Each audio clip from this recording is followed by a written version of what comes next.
नमस्कार बच्चों, सिद्धार्थ शिक्षा सदन सोयतोड़ द्वारा संचालित ऑनलाइन क्लास में आप सबका एक बार फिर से स्वागत है। मैं आपका संस्कृत का अध्यापक गोविंद चौहान हूँ। हम लोग आपका 5वां अध्याय जिसका नाम है सुक्ति मौक्तिकम उसका अध्ययन कर रहे थे। ये एक श्लोक वाला पार्ट है और हमने इसके 2 श्लोकों का अध्ययन कर लिया था।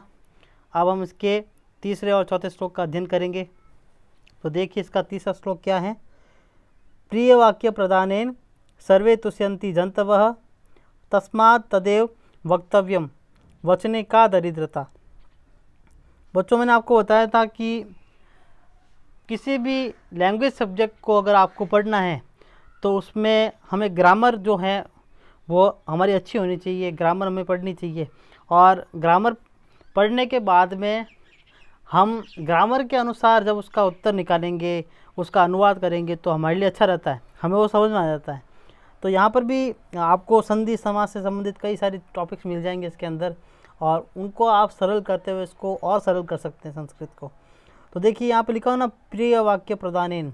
प्रदानेन प्रदानेन के अंदर तृतीय विभक्ति लगा रखी है। प्रदान करना, देना, और प्रदानेन में तृतीय विभक्ति लगा रखी है। तो तृतीय विभक्ति में ये तृतीय विभक्ति जो कारक है, कारक होता है करण कारक, और उसमें कारक चिन्ह जो होता है वो से के द्वारा लगाया जाता है, से या के द्वारा। तो प्रदानेन यानी प्रदान करने से, ये हम इसका अर्थ निकाल सकते हैं, या देने से। सर्वे तुष्यन्ति जंतवः तस्मात् तदेव।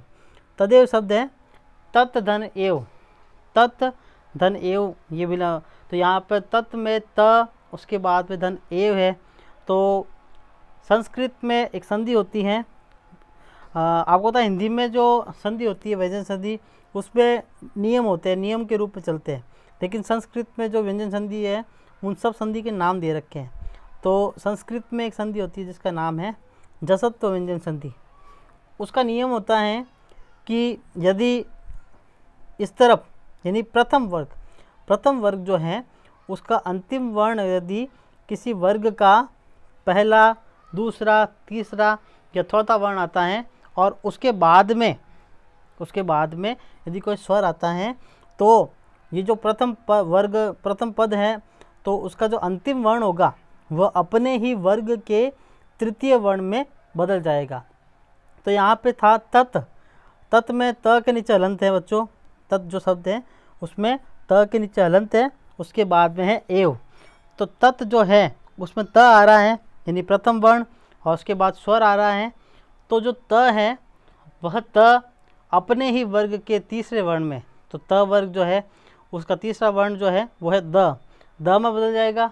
अब द में बदलेगा तो भी द आधा ही रहेगा यानी हलंत युक्त, और उसके साथ जब ए मिलेगा तो द के साथ जब ए मिले तो दे बन जाएगा, इसलिए तदेव शब्द बना। तो तत् धन एव यानी वैसा ही, ऐसा ही या वैसा ही। वक्तव्यम, तब यहाँ पर वक्तव्यम के अंदर वच धन तव्यत प्रत्यय है, वच च है, धन तव्यत प्रत्यय। वचने का दरिद्रता, वचने यानी बोलने में, वचन यानी बोलना, और वचने है यहाँ पर लगा रखी सप्तमी विभक्ति, इसलिए बोलने में, सप्तमी विभक्ति में कारक चिन्ह होता है में। तो बोलने में क्या दरिद्रता। अब देखिए इसका अन्वय में देखिए बच्चों, सर्वे जंतवः प्रिय वाक्ये प्रदानेन तुष्यन्ति तस्मात् सर्वै तदेव वक्तव्यम वचने का दरिद्रता। यह चाणक्य नीति से लिया गया है। अब इसके कठिन शब्दार्थ देखिए बच्चों। जंतवः का अर्थ है प्राणी, प्राणियों में हम सब आते हैं, चाहे हम हो चाहे जानवर हो, सब आते हैं। प्रिय वाक्य प्रदानेन यानी मधुर वचन बोलने से, स्नेहयुक्त भाषणेन यानी स्नेहयुक्त भाषण से, यहाँ पर तृतीय विभक्ति लगा रखी है भाषणेन में। तुष्यन्ति यानी संतुष्ट होते हैं, संतुष्टः भवन्ति यानी यही हिंदी अर्थ इसका है संतुष्ट होते हैं, और संस्कृत में संतुष्टः भवन्ति यानी संतुष्ट होते हैं। तदेव उसी प्रकार से, वक्तव्यम यानी कहना चाहिए, वचने यानी बोलने में। फिर देखिए इसका प्रसंग हमारी पाठ्य पुस्तक सेमुसी प्रथमो भाग के सुक्ति मौक्तिकम नामक पाठ से संग्रहित यह श्लोक या प्रस्तुत श्लोक चाणक्य नीति नामक मूल पुस्तक से चयनित किया गया है। बच्चों चाणक्य नीति, चाणक्य के द्वारा रचित एक ग्रंथ है, उसके अंदर से ये जो मूल पुस्तक है उसमें से ये श्लोक लिया गया है।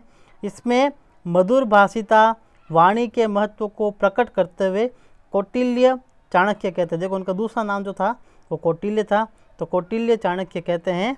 क्या कहते हैं देखिए हिंदी अनुवाद में, इस संसार में मधुर वचन बोलने से सभी प्राणी प्रसन्न होते हैं। इस संसार में मधुर वचन बोलने से सभी प्राणी प्रसन्न होते हैं, अर्थात प्राणी मात्र को प्रिय वचनों से अनुकूल रखा जाता है।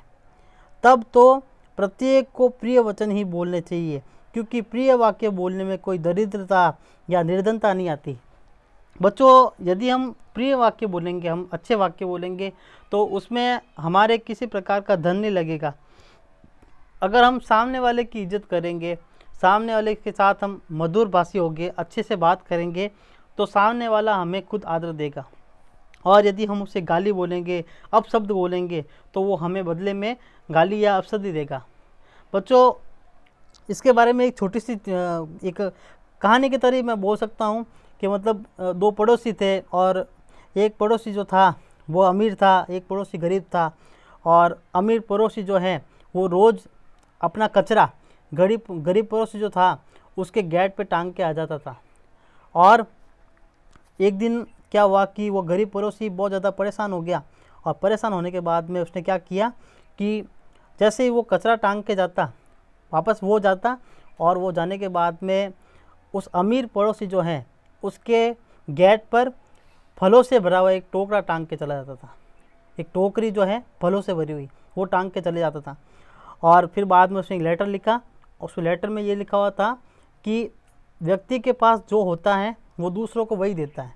यानी वो उसको एक सीधे तरीके से बोल दिया कि आपके पास कचरा है देने के लिए मुझे, तो आप मुझे कचरा दे रहे हो, लेकिन मेरे पास फल है आपको देने के लिए और मैं आपको फल दे रहा हूँ। और इसके बाद में उस अमीर व्यक्ति ने कभी भी उस गरीब व्यक्ति के जो गेट पर कचरा नहीं टांगा, और वो दोनों प्रेम पूर्वक रहने लगे। तो मतलब अगर आपके पास अच्छी चीज़ें हैं बोलने के लिए, तो आप सामने वाले को अच्छा बोलोगे और बदले में आपको भी अच्छा ही मिलेगा। ये चीज़ें तो हिंदी अनुवाद में देखा आपने कि इस संसार में मधुर वचन बोलने से सभी प्राणी प्रसन्न होते हैं, अर्थात प्राणी मात्र को प्रिय वचनों से अनुकूल रखा जाता है। तब तो प्रत्येक को प्रिय वचन ही बोलने चाहिए, क्योंकि प्रिय वाक्य बोलने में कोई दरिद्रता या निर्धनता नहीं आती। अब देखिए बच्चों इसका आशय है, प्रिय वचनों में असीम शक्ति होती है। प्रिय वचनों में असीम शक्ति होती है, ये सभी लोगों को अनुकूल बना लेते हैं। मधुरोक्तियाँ सभी को खुश रखती है। मधुरोक्तियाँ यानी मधुर उक्तियाँ, मधुर धन उक्तियाँ, र के साथ में अ है, उसके बाद में है उक्तियाँ।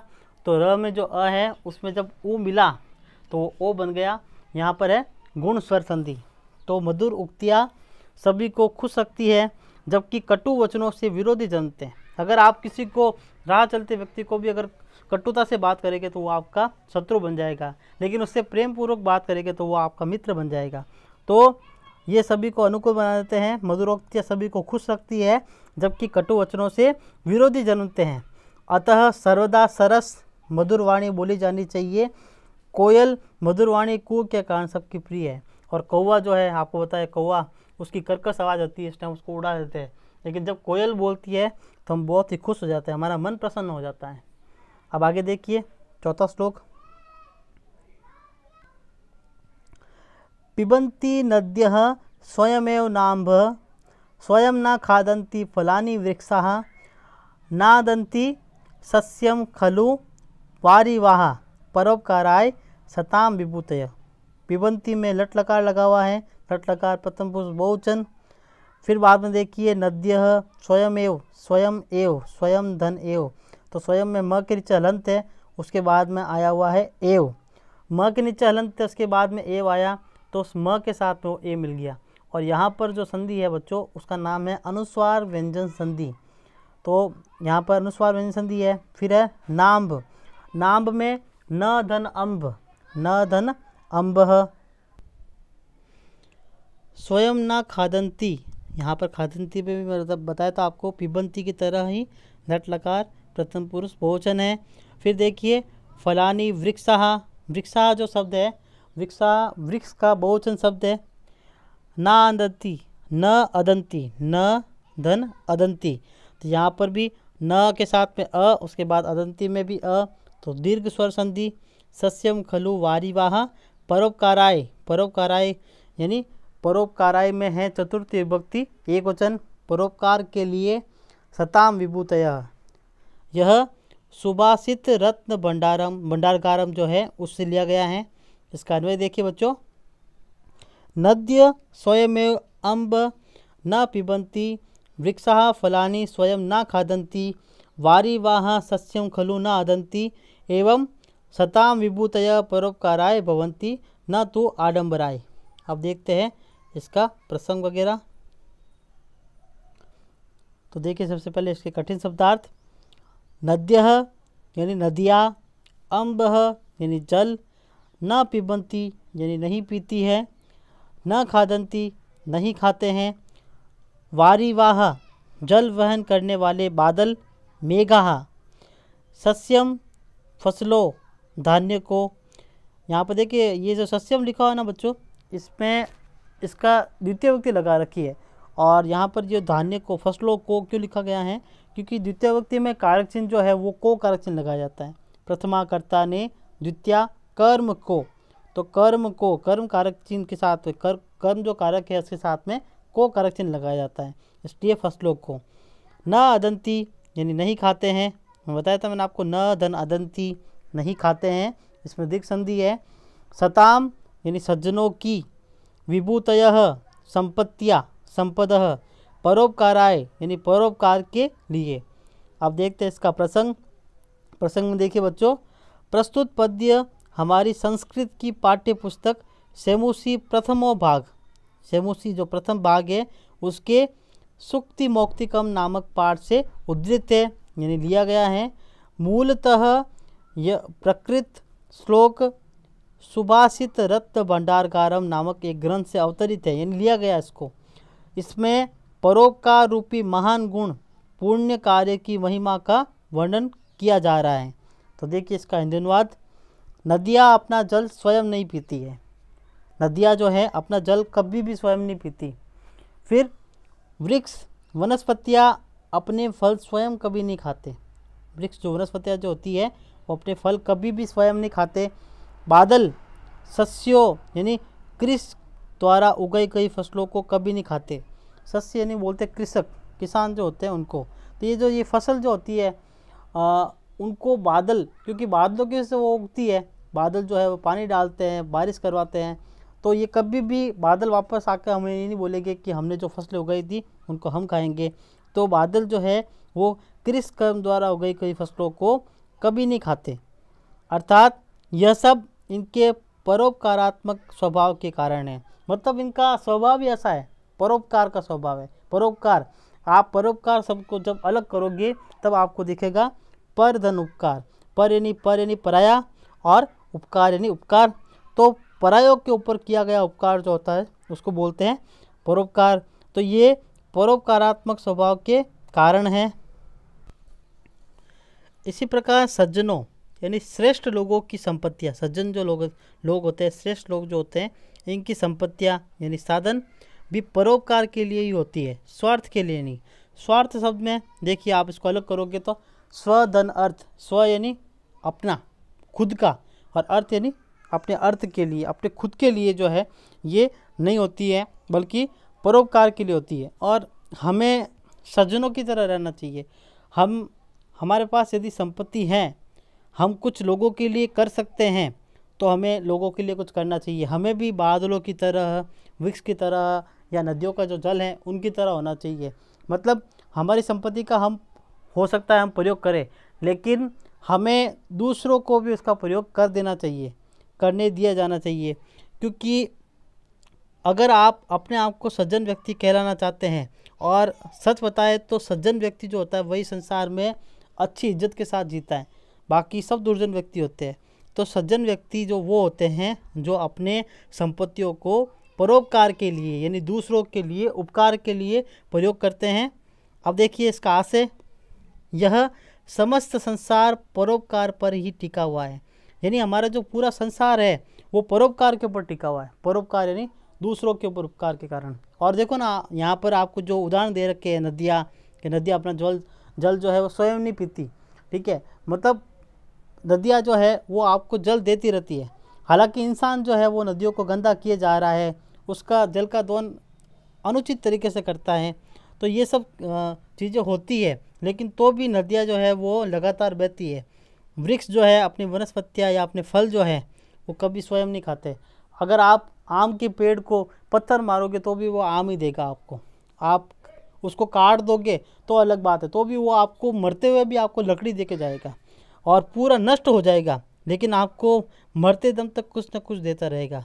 तो इसका मतलब है कि ये जो संसार है ये परोपकार के ऊपर ही टिका हुआ है। इस संसार में सब कुछ जो है वो परोपकार के ऊपर ही है। संपूर्ण प्रकृति प्राणी मात्र के हित साधन कल्याण हेतु उद्यत है, यानी पूरी प्रकृति जो है वो प्राणी मात्र के लिए, हमारे लिए जो है, हमारे हित के साधन के लिए, यानी हमारा हित साधने के लिए या कल्याण हेतु, हमारे कल्याण के लिए उद्यत हैं। जैसे नदियाँ, वनस्पति, बादल, सूर्य, चंद्रमा तथा भूमि इत्यादि, ये सब हमको देते रहते कुछ न कुछ, हमसे बदले में कुछ भी नहीं मांगते। इसी प्रकार महान लोगों की संपत्ति, साधन तथा सर्वस्व ही जनहित के लिए होता है। महान लोग, जो महान व्यक्ति होते हैं, इन लोगों की जो संपत्ति होती है, साधन जो होता है, सर्वस्व, ये सब कुछ जनहित के लिए होता है। जैसे महर्षि दादीस ने अपनी अस्थियाँ परहित हेतु दान कर दी। अपनी अस्थियाँ दान कर देना किसी को कि मुझे मार के मेरी अस्थियाँ जो है इससे एक शस्त्र बनाओ और सामने जो तुम्हारे शत्रु हैं उसको मारो, तो अपनी अस्थियाँ दान कर दी। रामचरितमानस में भी तुलसीदास जी ने कहा है, परहित सरिस धर्म नहीं भाई, यानी परायों के ऊपर जो हित किया है इससे बड़ा धर्म कोई नहीं है। परायों के ऊपर हित करना, परायों का हित करना, इससे बड़ा धर्म कोई नहीं है। इसी प्रकार व्यास जी ने भी पुराणों के सार स्वरूप निम्नलिखित वचन कहे हैं। क्या कहे? परोपकारः पुण्याय, पुण्याय में है चतुर्थी विभक्ति, यानी पुण्य के लिए परोपकार करो, यानी आपको अगर पुण्य चाहिए तो आप परोपकार करो, यानी परायों के ऊपर उपकार करो। इसके अलावा आप कुछ भी करोगे आपको पुण्य प्राप्ति होगा। आप जब तक परायों के ऊपर उपकार नहीं करोगे, आप अपनी संपत्ति को बचा रहे हो और लोगों को झूठी सांत्वना दे रहे हो कि मैं आपके लिए कुछ करूँगा, तो इसको आप पुण्य नहीं कह सकते। पुण्य वो होगा जब आप किसी के ऊपर उपकार करो। तो बच्चों, आज हम इसके 2 श्लोक ही पढ़ेंगे। आप लोगों को इसका कठिन शब्दार्थ है, प्रसंग, हिंदी अनुवाद, आज से सब कुछ करना है। कठिन शब्दार्थ में भी अभी काफ़ी कम शब्दार्थ लिखने लग गया हूँ मैं, तो आप लोग इसको आराम से कर सकते हैं। आपके लिए ये पूरा का पूरा इम्पोर्टेंट है और आपको पूरा करना है, और ये करके आप मुझे होमवर्क में भेजोगे। धन्यवाद।